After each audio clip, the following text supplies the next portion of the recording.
Hallo und herzlich willkommen zur 32. Folge unseres Let's Plays zu Mass Effect. Und wir haben in der letzten Folge einiges an Crew Smalltalk gehalten. Haben mit Garrus geredet, haben mit Rex geredet, haben mit Ashley geredet, Kaidan und Dr. Chakwas. Haben sogar noch einen Codex-Eintrag, den ich mir noch gar nicht angeguckt habe. Krogan, die kroganische Rebellion. Unmittelbar nach den Rachni-Kriegen expandierte die rapide anwachsende Bevölkerung der Kroganer zu Lasten ihrer Nachbarn. Die Warlords forderten die Kriegsveteranen auf, neue Lebensräume zu erschließen, solange die anderen Ratsvölker ihnen wohlgesonnen waren. In den folgenden Jahrhunderten eroberten die Krogans, eine Welt nach der anderen. Der Hunger der Krogans nach neuen Welten schien unstillbar zu sein.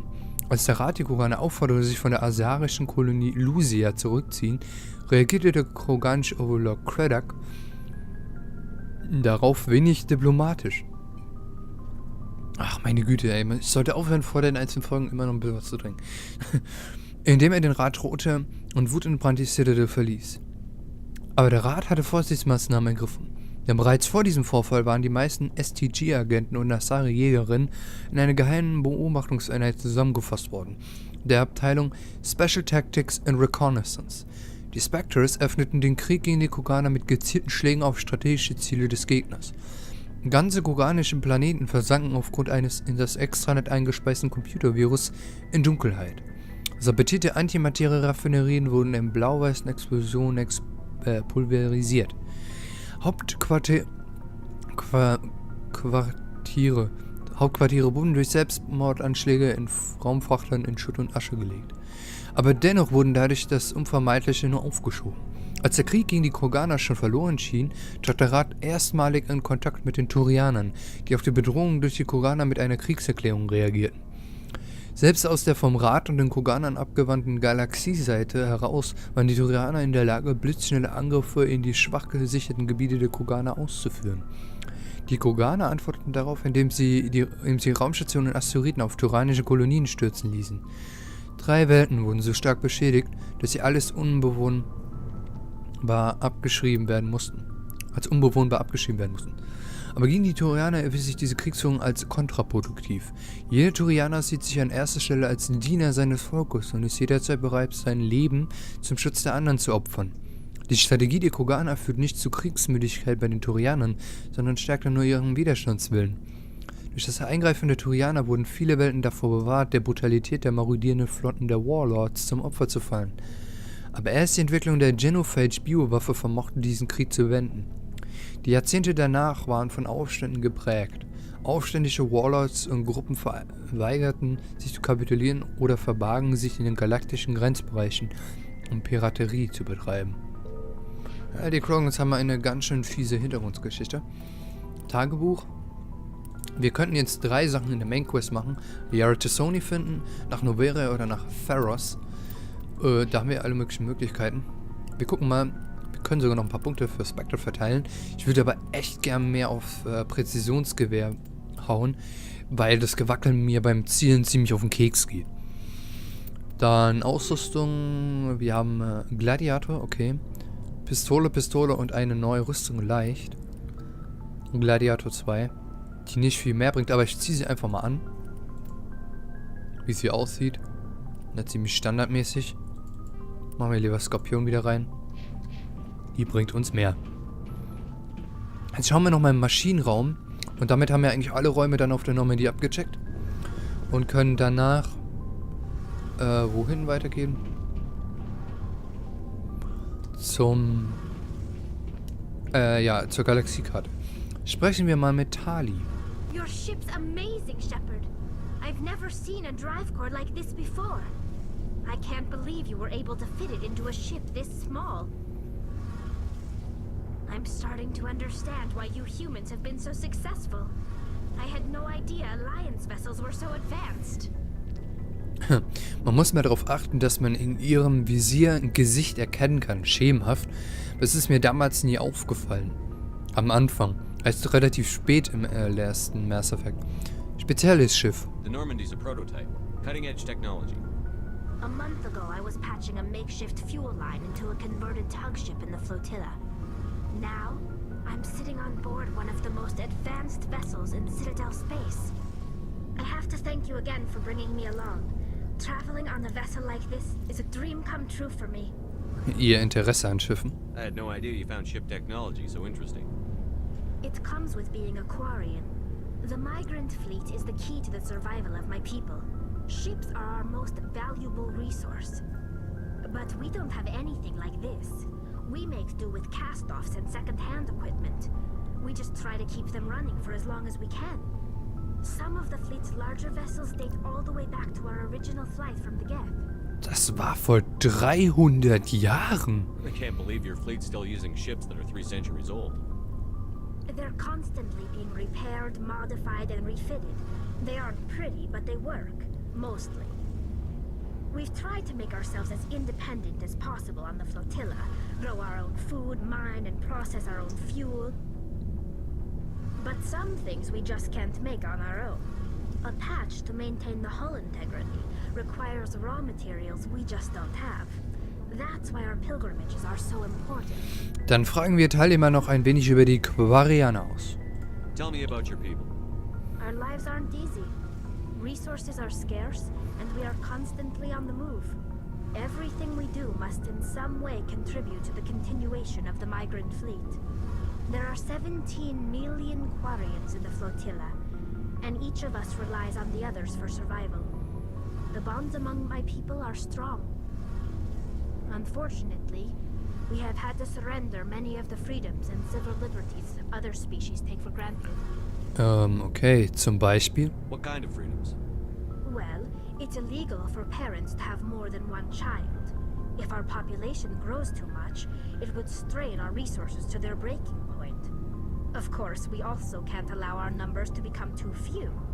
If our population is in decline, the rule against single births is temporarily repealed. In extreme cases of population decline, incentives are even offered to encourage multiple births. Though the Conclave hasn't had to take such measures in nearly a century. Conclave, das Konzil. Das Konzil? Das wollte ich auch gerade fragen. That's your government. The Conclave is our civilian branch of government. Each ship can elect a representative to serve on the Conclave and make decisions that affect the fleet as a whole.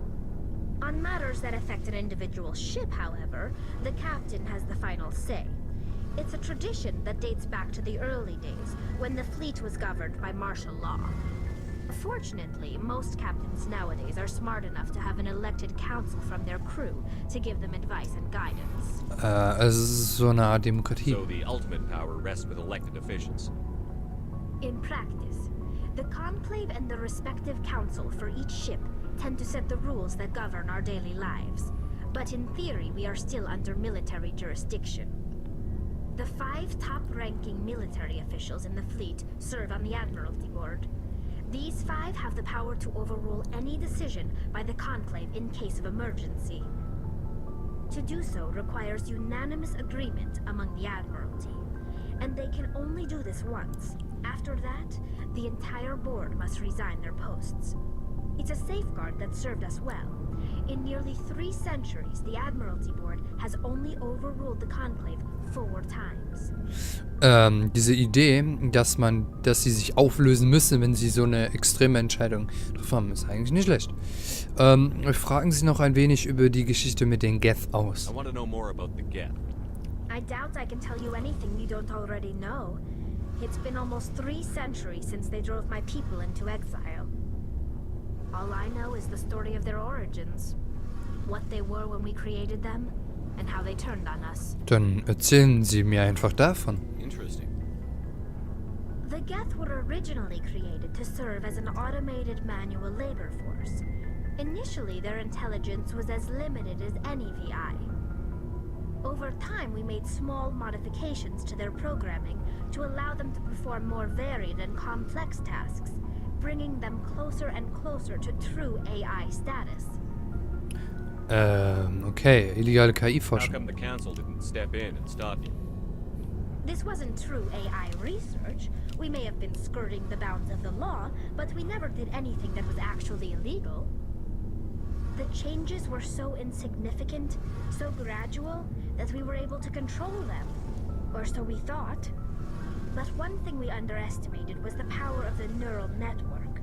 A million Geth thinking simultaneously created an inherently unstable matrix. Ein neurales Netzwerk? So, the Geth share brain power? Many of the Geth's logic systems were designed to work in concert with other nearby Geth. Basically, the more of them you have in a group, the smarter they are. Also so eine Art wie ein Bienenstadt. Ich glaube nicht, dass sie weiß, was Bienen sind. So there's some sort of group consciousness. No, nothing like that. They cannot share sensory data or information. Their programming cannot handle that much simultaneous input. Each Geth maintains an individual awareness and identity. The neural network only operates on a process-based level. It's basically the synthetic equivalent of a subconscious. But when they're in close proximity, they can coordinate low-level functional processes, freeing up more capacity for original or independent thought. Okay, das ist mir ein bisschen zu kompliziert. That doesn't make any sense. I'm probably oversimplifying. The Geth are incredibly advanced and complex creations. All you need to know is that they get smarter when they gather in large numbers. As we built more and more Geth, their effective intelligence became more sophisticated, more abstract. One day, a Geth began to ask its Quarian overseer questions about the nature of its existence. Am I alive? Why am I here? What is my purpose? As you can imagine, this caused a near panic among my people.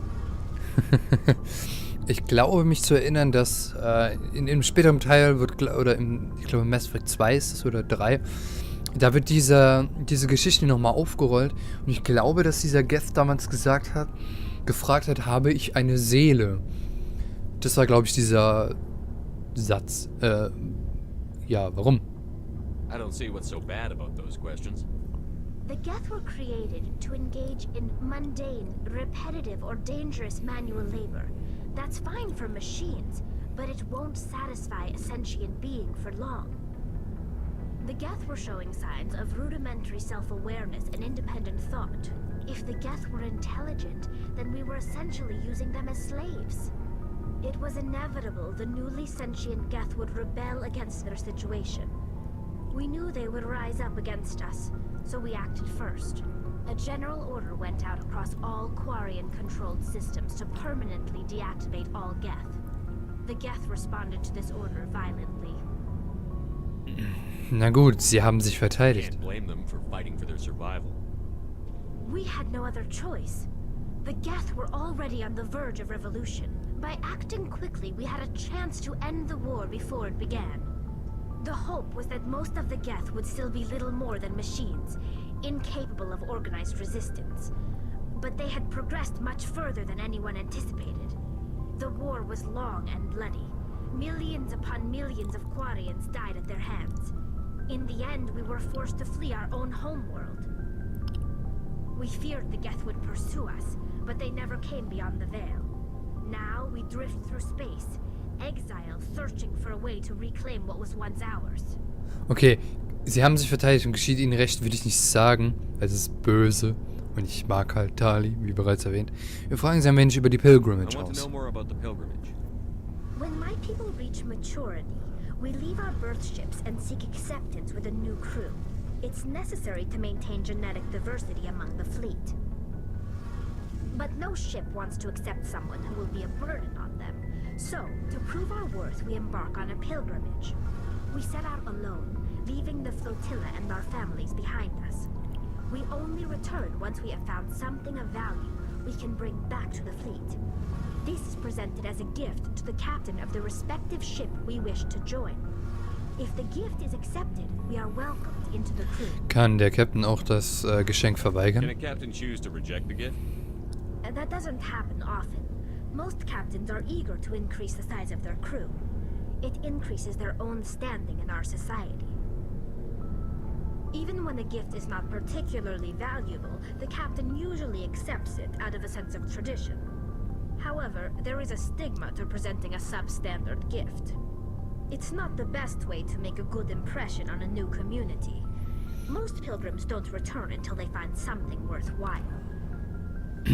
Ja, das klingt ziemlich gefährlich. I can't believe they just send you off alone. It's not like they just cast us out. Before we leave, we are given lessons in how to survive outside the flotilla, and given gifts to help us on our journey. We also receive implants to fight off sickness and disease. Generations of living in an isolated and highly controlled environment have left our immune systems weaker than most. By the time we leave the fleet, we are well equipped for the pilgrimage. This is a rite of passage for all Quarians. If it were dangerous, our numbers would suffer. Virtually every pilgrimage ends with a triumphant return and the ritual presentation of the gift to one of the fleet's captains. Gut, anderes Thema. I want to talk about something else. Like what? Gut, wir haben eigentlich alles sie ausgefragt. Ich sag mal auf I Wiedersehen. should go. Wir haben jetzt so ziemlich eine ganze Folge See you later. nur damit verbracht, mit Tali zu quatschen. Ich glaube, sonst können wir auch nichts sagen. You need something? Dieses I You should need go. See something? you later. Wir sprechen aber trotzdem auch mit Techniker Hey, Commander, Adams. You know that Quarian, Tally? She's been spending all her time down here asking me about our engines. Stört sie? I'll tell her to leave you alone. What? No, she's amazing. I wish my guys were half as smart as she is. Give her a month on board and she'll know more about our engines than I do. She's got a real knack for technology, that one. I can see why you wanted her to come along. Damit ist sie doch eine I Bereicherung. figured she'd be a real asset to the team. You've got an eye for Tally, Commander, but I'm guessing that's not why you came down here. Ich glaube, das haben wir schon gefragt, gell? Where else have you served, Adams? Oder? You name a class of Alliance ship, I've probably served on it. Everything from dreadnoughts and carriers right down to frigates like the Normandy. My last assignment was on the Tokyo, only a cruiser, but she was a good ship. Couldn't hold a candle to the Normandy, though. Ich glaube, das haben wir alle schon nachgefragt. Ich weiß es nicht. She's the best ship I've ever served on, probably the fastest vessel ever designed.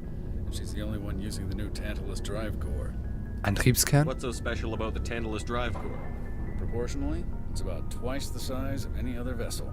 Not only are we faster, we can run at FTL speeds longer before we have to discharge the core. Ah, okay. Wie sieht das eigentlich mit dem Tarnsystem aus? Fill me in on the IES stealth systems. How does it work exactly? You can't hide a ship out in space. They emit too much heat and radiation. Too easy for sensors to pick them up, unless you find a way to capture those emissions.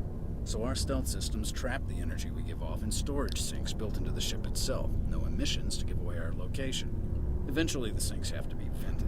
More than a few hours silent running and they overheat. Cook us inside our own. Wir sind also unsichtbar. There's no way for anyone to detect us? A visual scan can still pick us up. Anyone looking out a window can see us plain as day. But you have to be pretty close to get an actual visual out in space. Most vessels rely on scanners. As long as the stealth systems are engaged, they can't see us. Not unless we accelerate to FTL speed. Wieso? Was passiert denn bei Überlichtgeschwindigkeit? Why doesn't it work with faster than light travel? Cranking up to FTL blue shifts our emissions, pushes them into frequencies too high to capture in the sinks. As soon as we make the jump, it's like setting off a flare. Sensors can pick up our location whenever we enter or exit FTL flight, but for short-range missions, our stealth systems are amazing, and we've got the only one. Okay, ich glaube, die haben doch nicht darüber schon geredet. So, wir haben jetzt eigentlich die komplette Folge nur mit Tali geredet. Na gut, die hatte einiges zu erzählen und auch einige sehr interessante Sachen über die Quarianer und Geth. So, in der nächsten Folge werden wir dann anfangen, mit der Galaxiekarte rumzuspielen und eigentlich dann das eigentliche Spiel richtig zu sehen, was das angeht. Also, das war die 32. Folge unseres Space Mass Effect. Wir sehen uns in der nächsten Folge wieder. Life Maker over and out.